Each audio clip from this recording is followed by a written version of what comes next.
삶의 변화는 감동과 간절함이 있습니다. 변화되고 싶다고 해서 변화되는 거 아니잖아요. 얼마나 우리는 많은 결단을 합니까? 많은 생각을 합니까? 그런데 변화가 되질 않아요. 그래서 자괴감을 느끼기도 하잖아요. 그런데 내가 감동과 간절함이 있을 때에 우리는 생각과 언어와 자세와 습관을 가지고 결단해야 되는 거예요. 여러분 한번 생각해 보세요. 내가 감동받았어요. 간절함이 있어요. 그러면은 생각이 이렇게 해야 되겠다. 그러면 그 생각을 붙들고 우리는 결단해야 된다는 거예요. 조금 더 구체적으로 나아가 볼게요. 설교를 듣다가 감동을 받았어요. 음악을 듣다가 감동을 받았어요. 둘 다 감동받았어요. 근데 한쪽은 변화가 일어나요. 한쪽은 좋다. 이것으로 끝나요. 여러분, 하나님의 말씀으로 들려지는 그 감동은 우리의 삶을 완전히 바꿔놓습니다. 그래서 언제나 우리는 설교를 들을 때에 음악이 아니에요. 음악이 아니라 오늘 참 설교 괜찮았어. 이게 아니에요. 하나님이 나에게 뜻이 있구나. 그래서 이 말씀 듣게 했구나 하는 감동 속에서 결단이 있을 때 내가 변화될 수 있다는 거예요. 여러분, 얼마나 간절함이 있습니까? 왜 나는 변화되지 않지? 간절함이 없기 때문에요. 수많은 감동 속에서 간절함이 없기 때문에 그래서 변화가 되지 않는 거예요. 고난은 간절함을 갖게 만듭니다. 고난이라고 하는 말은 쓸 고자와 어려울 난자를 씁니다. 그러니까 괴롭고 그리고 어려운 것, 이것이 고난인데, 근데 고난이 뭐예요? 고난은 야고보서 5장을 빌리면은 고난은 하나님의 초청장입니다. 하나님의 초청장이에요. 그리고 고난은 나의 존재 가치를 바꾸는 통로입니다. 고난이 있어요? 하나님이 내 가치를 업그레이드 시켜주는 거예요. 나를 향한 하나님의 목적을 이루는 과정입니다. 고난이 뭐라고요? 하나님께서 나를 향한 목적을 이루는 과정이에요. 그러면 고난을 당할 때 우리 어떻게 해야 돼요? 오늘 3가지로 말씀을 드리고 싶어요. 첫 번째는 기도하기 위해서 깨끗한 마음으로 분별력을 가져야 된다라는 것입니다. 말이 좀 이해가 될까요? 여기 이 본문을 가지고 보면은 7절 한번 보세요. 만물의 마지막에 가까웠으니 그러므로 너희는 정신을 차리고 근신하여 기도하라. 이렇게 말씀하고 있습니다. 여기 마지막이라는 말은 목적, 끝이라는 말인데 마지막 중에 하나가 아니라 이 말은요, 특별히 정한 마지막 혹은 궁극적인 마지막을 이야기합니다. 물론 이 말은 예수님께서 재림하실 때 시작되어지는 인류의 종말을 가리키는 말이기도 합니다. 그리고 가까웠다라는 말은 잡아당긴다라는 말에서 유래한 말입니다. 그러니까 임박한 상황을 이야기하는 거죠. 근데 여러분, 베드로가 고난과 핍박을 받고 있는 성도들에게 낙심하지 말고 영적인 자세를 갖출 것을 권면하면서 지금 이 말씀을 하거든요. 근데 이 말씀을 이해하려면 기도하라라는 말부터 우리가 이해를 해야 돼요. 무슨 말이냐면 기도하라, 기도하라 이 말이 있잖아요. 그런데 이 말은 명령문같이 들리지만은 기도하기 위하여라는 말이에요. 기도하라가 이 말은 기도하라는 말이 아니라 기도하기 위하여 그런 뜻이에요. 저는 이 말씀을 가지고 보면서 베드로가 기도하기 위하여서 두 가지를 지금 말을 하고 있습니다. 두 가지 자세를 말하고 있는데 첫 번째는 분별력을 가지라라는 거예요. 뭐 하기 위해서요? 기도하기 위해서. 기도하기 위해서, 기도를 위하여서 분별력을 가지래요. 그러니까 여기 너희는 정신을 차리고 근신하여 기도하라. 저는 이 말씀을 보면서 이거 베드로가 할 말이에요? 어때요? 자기는 겟세마네 동산에서 잤잖아요. 그래가지고 3번이나 예수님 부인했잖아요. 그런데 여기 보니까 너희는 정신을 차리고 근신하여 기도하라. 정신 못 차리고 잠자신 분이 할 말은 아니죠. 근데 이 말씀을 하고 있어요. 너무 뻔뻔한 거 아니에요? 어떻게 자기는 못하고 이런 말을 할 수 있을까요?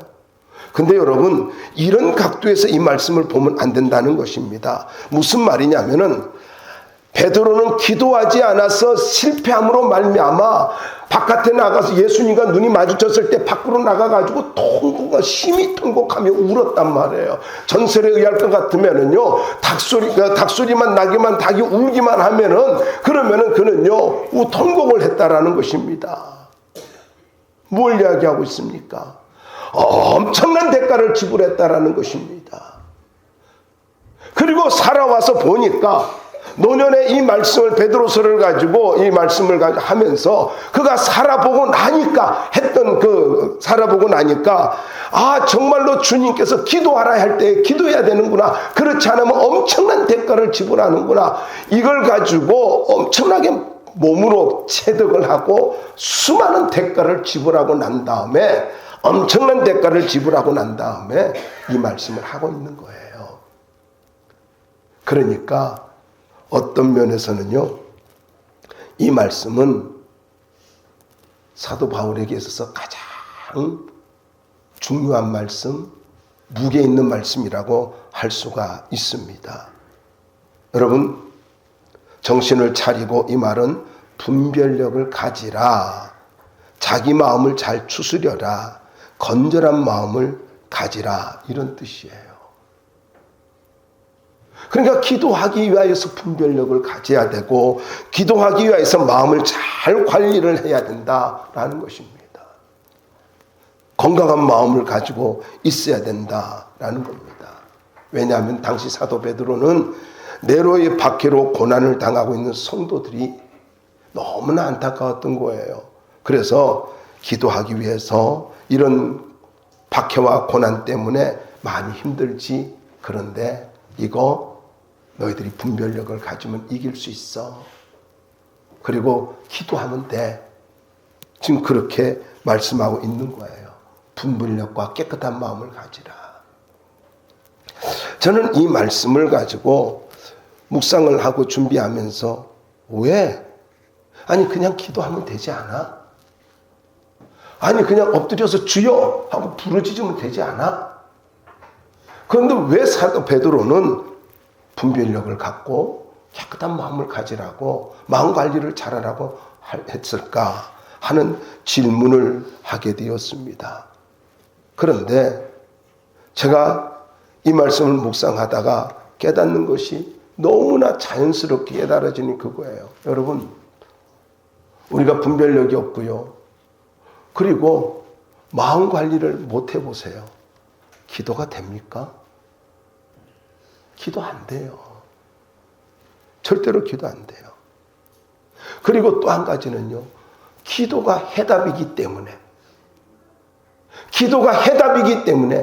이 해답을 위해서, 인생의 해답을 위해서, 고난의 해답을 위해서 기도해야 되는데, 그 기도를 방해하는 모든 것들이 바로 분별력을 못 갖게 만드는 거고, 그리고 더 나아가서 마음을, 안정된 마음을, 깨끗한 마음을 못 갖게 만든다는 거예요.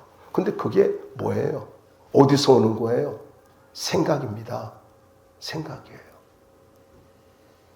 만약에 내 생각이 잘 정리가 되어지면은 분별력을 가질 수 있고요, 그리고 마음 관리도 잘 할 수 있어요. 근데 사단은 어떻습니까? 우리가 자꾸 이렇게 말을 해요. 내가 지금 생각이 너무 복잡하고 지금 상황이 좀 그렇고, 여러분 온갖 이유를 다 댑니다. 그러니까 여러분 이렇게 생각해야 됩니다. 기도를 하지 못하게 만드는 수만 가지 이유는 사단의 역사입니다. 왜요? 해답 없는 인생을 살도록 만들기 위해서, 평생 허덕이면서 살도록 만들기 위해서, 기도하지 못하도록 만들기 위해서. 기도하면 하나님이 약속했잖아요. 얼마나 약속이 많습니까? 기도에 대한 약속이 너무 많잖아요. 그런데 우리는 기도하면 된다는 거 알아요. 모르나요? 알아요. 전능하신 하나님이 능력이 하나님이라는 거 알아요. 근데 우리는 얼마나 관념적으로 기도해요? 그리고 기도했다라고 생각해요. 여러분 잘 기억하시기 바랍니다. 여러분의 분별력을, 영적 분별력을 흐트러 놓는 것, 기도하지 못하도록 마음에 복잡하게 부정적인 생각, 그리고 또 좋지 못한 어떤 그런 생각들, 육신적인 생각들, 이런 것들을요, 이게 기도하지 못하게 만드는 걸림돌이란 말이에요. 근데 우리는 뭐라고 하냐면 합리적이라 그래요. 어쩔 수 없다라고 이야기해요. 그러면서 거기다가 한 걸음 더 갑니다. 하나님도 내 상황 아신다고 합니다. 그런데 여러분, 주님께서 우리가 마가복음이나 누가복음 볼 것 같으면요, 제자들에게 기도하라고 말씀하실 때에 저들의 눈이 피곤함일러라, 그렇게 기록을 하고 있어요. 저들의 눈이 피곤함일러라. 그런데 다시 오셔서 뭐라고 그래요? 나와 한시도 깨어 있을 수 없더냐? 시험에 들지 않게 깨어 있어 기도하라. 다시 요구하고 있어요. 왜요? 우리 주님은 제자들이 시험에 빠지는 거 원하지 않았기 때문입니다. 승리하길 원했기 때문입니다. 주님은요, 마지막 십자가를 앞에 두고도 어떻게 했습니까? 베드로에게 말합니다. 넘어질 것도 알았어요. 내가 너를 위해서, 마귀가 너를 청구했는데 너를 위해서 기도했어. 그런데 네가 돌이킨 후에는 내 형제들을 굳게 해라. 너 넘어질 수 있다. 곧 넘어질 거야. 그런데 그리고 돌아설 거야. 너가 회복될 거야. 그런데 그때는 열심히 주님 섬겨, 그 말씀을 하고 있는 거죠. 여러분, 기도하지 못하게 만드는 게 뭘까요? 여러분을 기도하지 못하게 만드는 게 뭐예요? 그래서 고난 앞에서 수없이 쓰러지는 이유, 여러분 우리가 살아오면서 고난이라고 하는 그 시험 앞에 얼마나 많이 넘어지고 쓰러졌습니까? 그런데 오늘 베드로는 이렇게 말합니다. 기도하기 위해서 분별력을 가져야 돼. 기도하기 위해서 마음관리 잘해야 돼. 깨끗한 마음 가져야 돼. 너의 마음을 더럽히는 거, 너로 하여금 영적 분별력을 갖지 못하게 하는 거, 그 모든 것을 제거해야 돼. 이렇게 말씀하고 있는 거예요. 여러분, 어떤 상황에서도 기도하기 위해서 분별력을 유지하기 바랍니다. 그리고 깨끗한 마음 가지세요. 누가 옆에서 기도하지 못하도록 합리적인 이유를 이야기합니까? 그것조차도 마귀의 역사입니다. 인본주의로 따라가지 말고요, 성령을 따라갈 수 있어야 됩니다.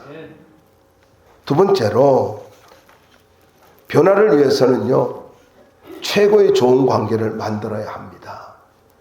8절과 9절입니다. 저는 여기 8절에 보니까 무엇보다도 뜨겁게 서로 사랑할지라고 이렇게 말하고 있잖아요. 뜨겁게 서로 사랑하래요. 뜨겁게 서로 사랑하라. 여러분, 사랑하는데 나쁜 관계가 될까요? 저는 이런 생각을 해봤습니다. 이게 무엇보다도라는 말은 어떤 일보다도 중요한 것을 강조하고 있잖아요. 그러니까 제일 중요한 게 뭐냐? 뜨겁게 서로 사랑하래요. 저는 이 말씀을 묵상하다가, 설교 준비하다가, 또 묵상하다가 느끼는 건요, 자신이 없어요. 여러분 정말 뜨겁게 사랑해요? 가족도 뜨겁게 사랑 못하잖아요. 모르는 이야기입니까? 여러분 잘 아는 이야기잖아요. 사랑해야 된다는 거 알잖아요. 근데 뜨겁게 사랑하래요. 그냥 사랑하라고 했으면은 그냥 사랑해. 근데 뜨겁게 사랑하래요. 저희 말씀 묵상하는 중에 왜 이렇게 부담 주는 말씀이지? 할 수 없는 걸 말하는 건가? 여러분, 할 수 없잖아요. 어떻게 뜨겁게 사랑해요? 아내도 뜨겁게 사랑 못하는데. 그래서 이런 생각을 해봤어요. 하나님께서 우리에게 높은 봉우리를 기준으로 세워놨어요. 산상보훈이 그렇잖아요. 높은 그 기준을 하나님이 요구했어요. 그런데 우리에게 부적당감을 주기 위해서 이 높은 기준을 세웠을까요? 아니지 않습니까? 저는 이 말씀을 가지고 이렇게 생각을 해봤습니다. 여기 서로 사랑하라 할 때 이 사랑이라고 하는 말은요, 일시적인 감정이 아니라 깊이 있는 사랑을 말합니다. 뜨겁고 열렬하고 깊이 있는 사랑. 그런데 아무리 생각해봐도 자신이 없어요. 여러분 우리가 잘 알잖아요. 적당한 사랑은 감동을 주지 못하지 않습니까? 적당한 사랑은 감동을 주지 못하잖아요. 깊이 있는 사랑. 근데 놀라운 것이 이렇게 말합니다. 깊이 있는 사랑이 허물을 덮어주고 세워준다는 것입니다. 모든 허물을 덮어준대요. 이 말씀을 잠언 10장 12절에도 말하고 있습니다. 미움은 다툼을 일으켜도 사랑은 모든 허물을 가리느니라. 덮다라는 말이 무슨 뜻이냐면은 사라지게 한다, 지워버린다 이런 뜻입니다. 그러니까 누군가를 가지고 깊이 사랑한다면 그 사람의 허물과 그 사람의 부족함, 그 사람의 죄까지도 덮어버리고 지워버린대요. 그런데 이게 사람이 가능한 이야기냐고요. 여러분 어때요? 자식을 사랑해요. 자식을 사랑하는데 저는요 살아오면서 많은 그 상담을 통해서 깨닫게 되는 게 뭐냐면은 부모는요 상처를 받았는데도 불구하고 그것을 가지고 덮어버려요. 아직 모르니까, 철이 없으니까, 아직 어리니까 그래요. 근데 자식은요 어떤 줄 아세요? 어릴 때에 생각지도 못한 걸 가지고 그것 때문에 상처받았다고, 그것 때문에 자기가 너무 힘들었다고 이야기해요. 제가 이런 생각을 해봤어요. 내가 너를 키우면서 받은 상처는 더 큰데? 그거 내가 다 잊어버렸는데? 여러분 자식 키우면서 자식들한테 그 아픔 당한 거 그거 기억해요? 물론 기억도 있을 거예요. 근데 다 넘어가 버리잖아요. 다 덮어버리잖아요. 지워버리잖아요. 근데 우리의 죄성은 이게 안 되더라는 거예요. 근데 성경은 뭐라고 말하고 있습니까? 성령으로 하면 된다는 것입니다. 성령으로 하면 돼요. 뜨겁게 어떻게 사랑해요? 저와 여러분이 어떻게, 남남인데 어떻게 뜨겁게 사랑합니까? 상처받는 것은요 당연한 거예요. 아멘 안 해줘서 고마워요. 상처받는 건 당연하라고. 아니 나도 내 자신이 싫은데, 자식도 나한테 상처를 주는데, 부모도 나에게 상처 주는데. 근데 우리는 그렇게 사는 게 아니죠. 우리는 뭘로 살아야 돼요? 우리는 성령이 주시는 사랑으로 사는 거예요. 성령으로. 여기 서로 뜨겁게 사랑하라. 베드로가 이건 몰랐을까요? 자기 실수 얼마나 많이 했어요. 그런데 이렇게 뜨겁게 사랑할 수 있었던 이유는요 성령의 지배를 받았기 때문인 것입니다. 여러분 우리는 성령으로 사는 겁니다. 성령으로 살 때 뜨겁게 사랑할 수 있고, 성령으로 살 때 얄팍한 사랑이 아니라 깊이 있는 사랑을 할 수가 있다라는 것입니다. 그래서 모든 허물을 높아가는 거예요. 그런데 어떤 사람이 나한테 상처 줬어요. 그럼 뭐라 그래요? 우리 이렇게 이야기하잖아요. 하나님이 듣게 하시는 말이겠지. 하나님의 뜻이 있겠지. 하고 넘어가 버리잖아요. 두고 봐라. 내가 언젠가는 너한테 반드시 되돌려 줄 거야. 내가 지금은 내가 참고 있지만은 기회만 와봐라. 너를 내가 아주 작살을 내버린다. 뭐 이런 마음까지 갖잖아요. 이게 아니라고요. 육신의 마음을 가지면은 언제나 우리는요, 눈에는 눈, 이에는 이예요. 그런데 성령으로 살면은 그가 어떻든지 간에 덮어버립니다. 한 영혼이 귀하기 때문에, 주님 때문에, 나를 구원해 준 그 은혜 때문에 덮어버린다고요. 여러분, 성도는 사랑에 빚진 자입니다. 우리는 사랑에 빚진 자예요. 성경은 이렇게 말하고 있습니다. 하나님을 사랑하고 이웃을 사랑하는 것이 최고의 법이고 선지자의 강령이라고 말을 합니다.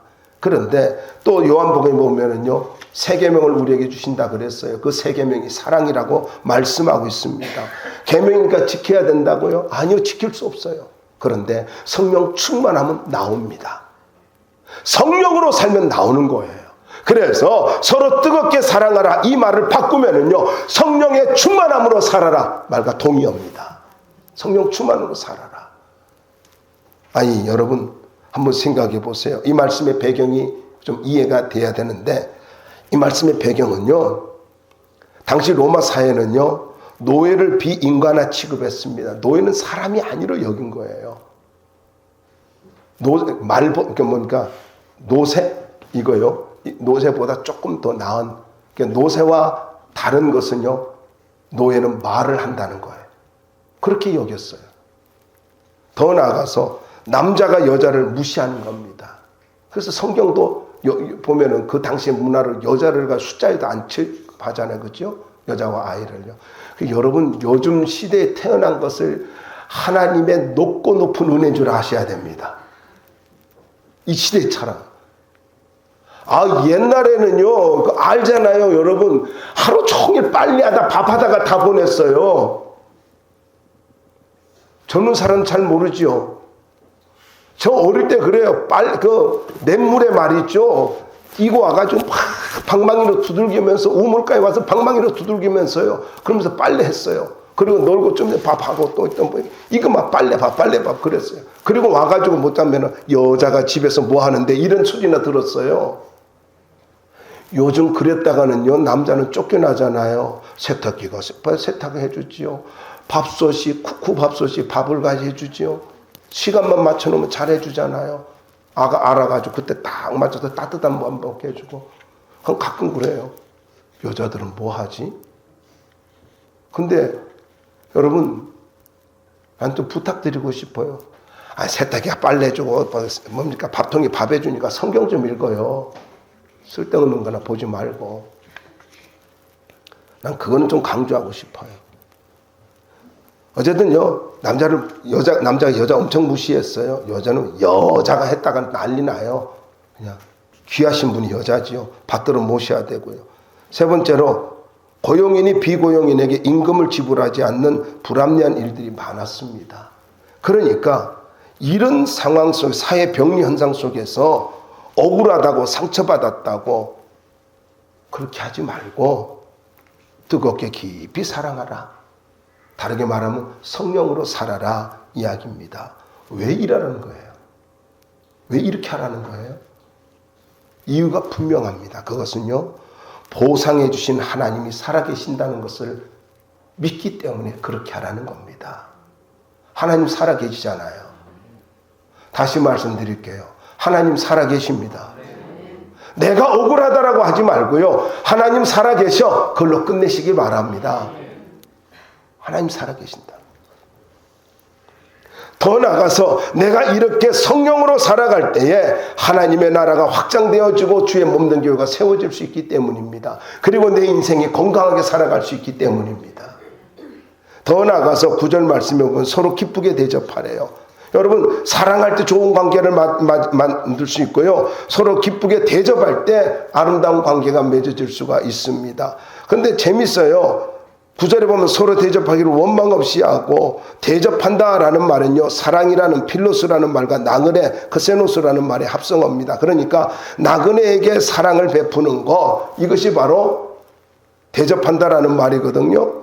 그런데 당시에는요, 여관이 그렇게 없었답니다.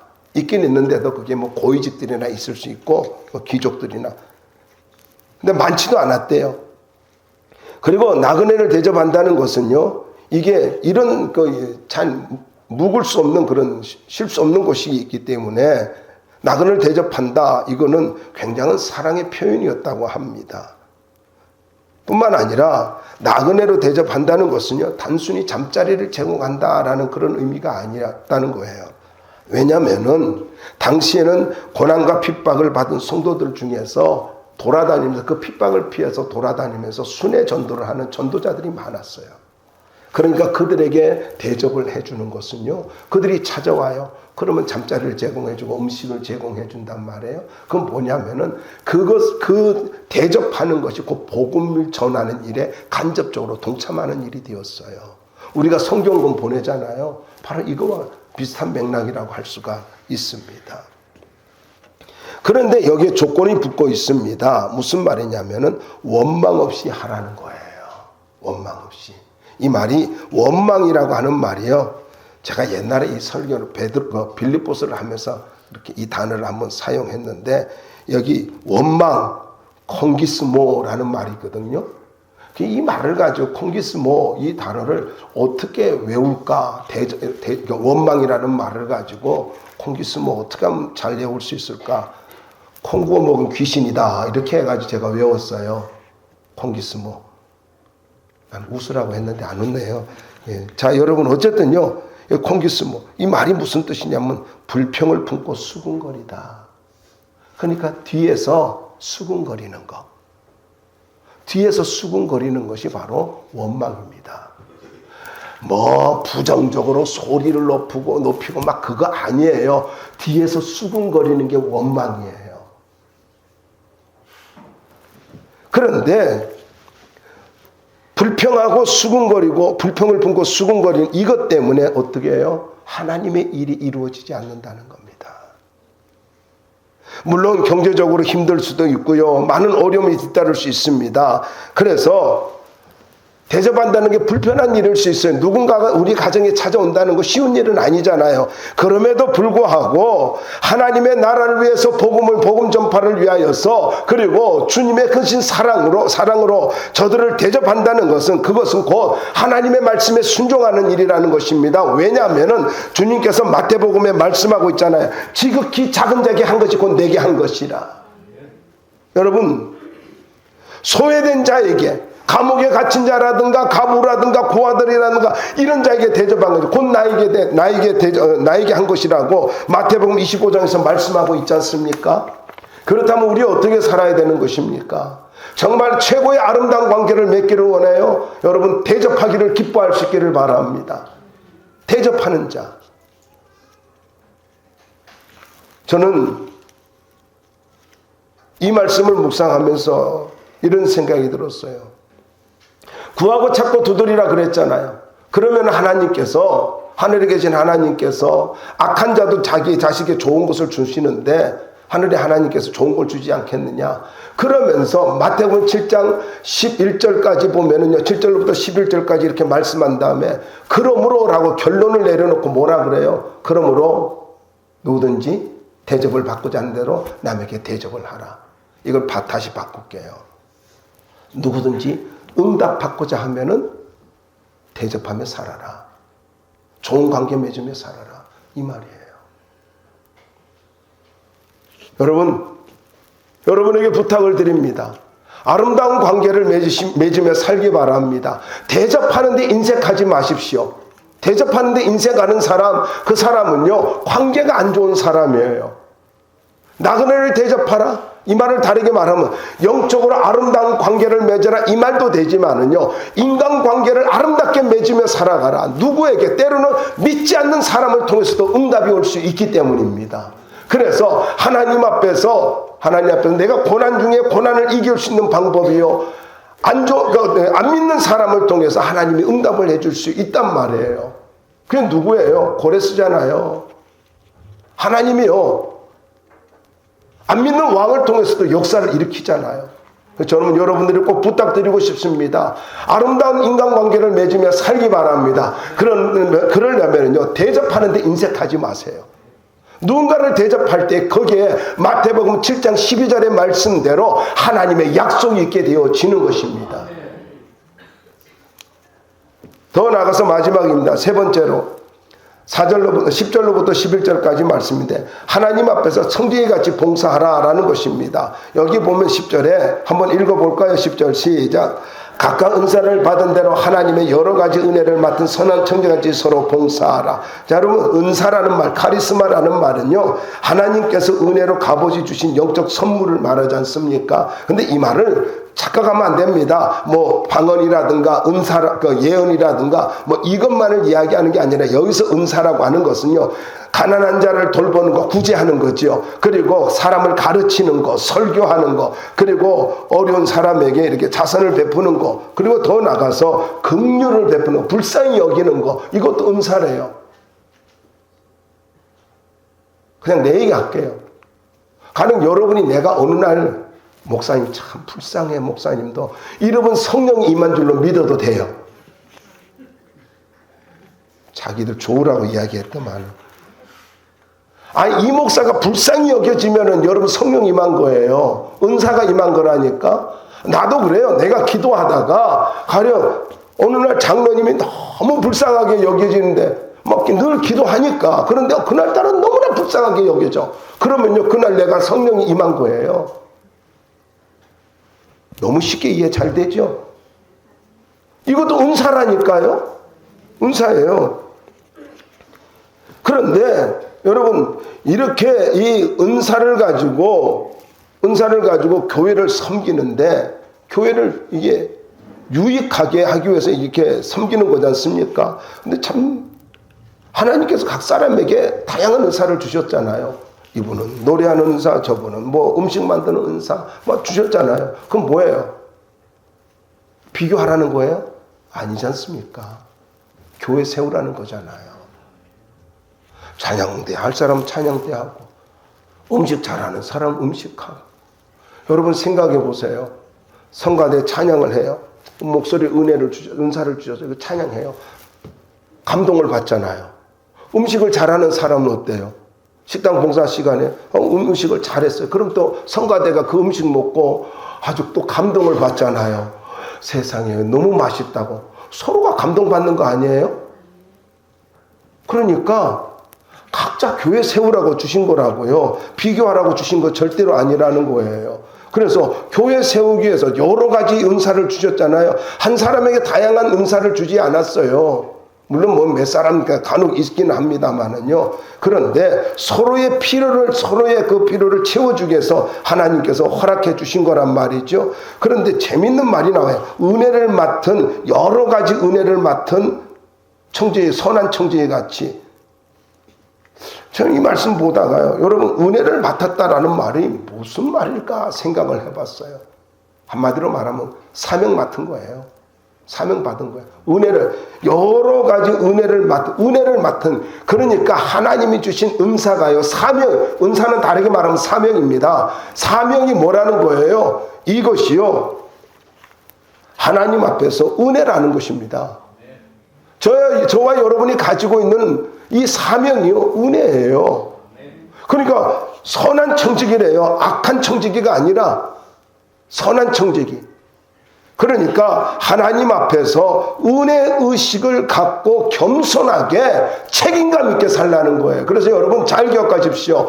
우리는요, 은사를 맡은 순간부터 하나님 앞에서 청지김을 잊지 마시고요, 그리고 책임감 갖고 살아야 됩니다. 책임감 있어야 돼요.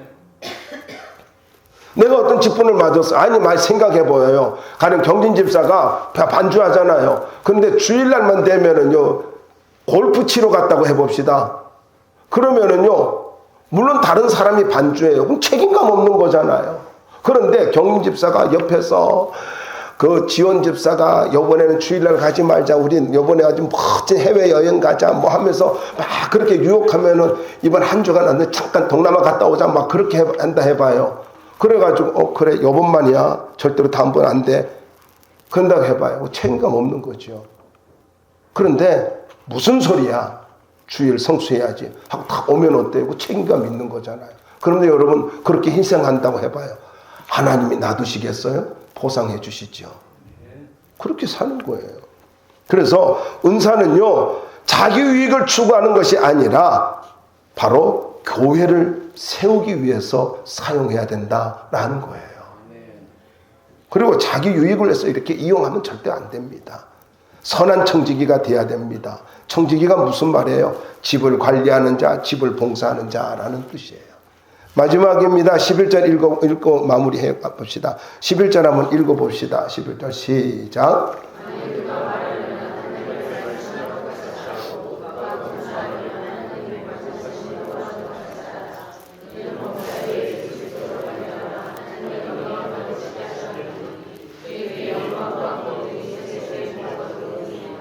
자, 여러분, 바로 하나님 앞에 선한 청지기 같이 봉사해야 된다는 것은요, 내 힘이 아닌 주님이 주시는 힘으로 해야 된다라는 것입니다.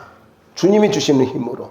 여기 은사가 두 가지 사용 범주를 말하고 있는데, 첫째는 여기 말씀 11절 보면요, 언어 사용입니다. 언어 사용. 말하려면 이라는 말씀 있잖아요. 다시 보세요. 누가 말하려면, 그리고 하나님의 말씀을 하는 것 같이 이렇게 나오잖아요. 여기 단어가 다릅니다. 말하려면 이런 말은 모든 종류의 말을 의미하고, 하나님의 말씀일 때는 바로 로기아라는 로고스 있죠. 바로 그거 하나님의 말씀을 이야기하고 있다라는 것입니다. 그러니까 성도는 공적이든지 사적이든지 무슨 말을 하든지 하나님의 말씀을 하는 것 같이 하라는 이야기입니다. 원망하고 부정적으로 비판하고 판단하는, 그게 하나님 말씀인가 생각해 보라는 거죠. 그래서 결국 무슨 말이에요? 말을 해도 하나님의 영광을 드러내라, 이 말입니다. 두 번째 은사 사용은요, 봉사입니다. 봉사라고 하는 말은 상대방을 섬기는 것, 자기를 희생하는 것. 그러니까 섬김과 희생이 봉사라는 것입니다. 섬김과 헌신, 희생이 헌신이잖아요. 그래서 이렇게 여러분 생각해야 됩니다. 우리가 누군가를 교회에서 어떤 봉사를 한다라고 하면요, 그 봉사 때문에, 그 희생과 헌신 때문에요, 우리가 편안하게 되는 거예요. 여러분 잘 기억하세요. 내가 교회 와가지고 참 편안하게 따뜻한 가운데, 분위기가 이렇게 따뜻한 가운데 예배드리는, 누군가가 일찍 와서 불을 켰기 때문입니다. 난방을 틀었기 때문이에요. 누군가가 청소를 해가지고 아주 쾌적한 가운데 예배드려, 누군가가 청소를 해 주셨기 때문에, 그래서 우리가 쾌적하게 예배 드리는 거예요. 그래서 이게 당연한 게 아닙니다. 당연한 게 아니고 이건 누군가의 희생이라는 거예요. 왜 이런 희생을 하는 거예요? 교회 세우기 위해서입니다. 교회 세우는 거예요. 그래서 희생을 당연한 것으로 여기지만, 누군가 저 사람은 저거 해야 돼, 아니요, 눈에 보이면 하는 것이요, 그게 좋은 거예요. 여러분에게 알려드릴게요. 뭔가 교회에서 부족함이, 어떤 필요가 있거나 부족함이 보여요. 가령 이제 뭐 이렇게 해봅시다. 딱 여러분이 왔는데 다 안 보여. 그런데 이렇게 마이크가 이게 들어온 것이 소병리 안수 집사님만 보였어. 그러면 와가지고 소 집사님이 이거 하는 거예요. 안수 집사님이. 왜요? 하나님께서 눈을 띄워줘가지고 네가 해라, 그거잖아요. 아니 설명 안 해도 알겠죠. 설명 안 해도 알겠잖아요. 그러니까 여러분, 모든 것이요, 교회 세우기 위해서 하는 거예요. 나의 유익이 아니라고요. 그래서 누군가가 여기 이렇게 희생하는 것이 있기 때문에 오늘 내가 하는 거다, 그러니까 편안하게 누리는 거다라고 생각하면 좋은데, 공급하다라는 말이 참 재밌어요. 언젠가 말씀을 드렸는데, 원래 이 말은요, 합창단의 연습 비용을 지불하다, 뭐 성가대 연습 비용 다 된다, 뭐 이런 이야기예요. 그런데 이 말은 나중에 아낌없이 준다, 충분히 공급한다, 이런 뜻으로 사용되어졌어요. 이것이 고린도서 9장 10절에도 잘 나와 있는데, 그러니까 하나님 앞에서 내가 어떤 일을 할 때든지, 말을 하든지 아니면은 뭐 봉사를 하든지, 모든 것은 뭘로 하라고요? 하나님이 아낌없이 주는 힘으로 하라는 거예요. 다르게 말할까요? 믿음으로 하라는 거예요. 또 다르게 말할까요? 성령으로 하라는 거예요. 육신으로 하지 말라는 거예요. 교회는 육신으로 하면요, 소리가 납니다. 그런데 성령으로 하고 믿음으로 하면 거기에 아름다운 역사가 나타납니다. 그래서 내 힘으로 하면요, 결국 지치고요, 마음 상하고, 왜 도와주는 사람 없어? 이래요. 그 옆에서 누가, 왜 나만 하는 거야? 나 누가 도와주지 않고. 그러면 지금 육신으로 하고 있는 거예요. 육신으로 하고 있는 거. 그런데 하나님 나에게 이런 섬길 수 있는 기회 주셔서 감사합니다 하고 할 때마다 기쁨이 있어요. 그러면요, 지금 성령으로 하는 거예요. 저는 여러분들이 성령으로 했으면 좋겠습니다. 교회는요, 나 알아달라고 하는 것이 아니에요. 이미 하나님이 알아주셔서 구원해 주셨잖아요. 그러면 됐죠. 저 무서운 지옥 갈 저주받을 영혼이 저 천국에 갈 수 있도록 하나님이 약속해 주셨잖아요. 그러면 됐잖아요. 그 은혜에 감사하면서 믿음으로 섬겨야 된다라는 것입니다. 내 힘으로 하지 맙시다. 하나님으로 합시다. 고난이 있다고요? 믿음으로 반응하십시오. 믿음으로 반응하면, 그리고 은혜의식 갖고 반응하면 어떤 고난도 우리가 이길 수 있어요. 결론 내릴게요. 여러분, 고난은요, 내 모든 가치와 의식을 변화시키기 위한 하나님의 손길입니다. 이거 기억하시고, 고난은 빨리 변화되기를 소원하면 됩니다. 빨리 변화돼야 되겠다. 그러면 하나님의 뜻이 이루어지니까 더 이상 고난이 없어요. 하나님 앞에서 변화되는 삶이 날마다 이루어지기를 주의 이름으로 축원합니다.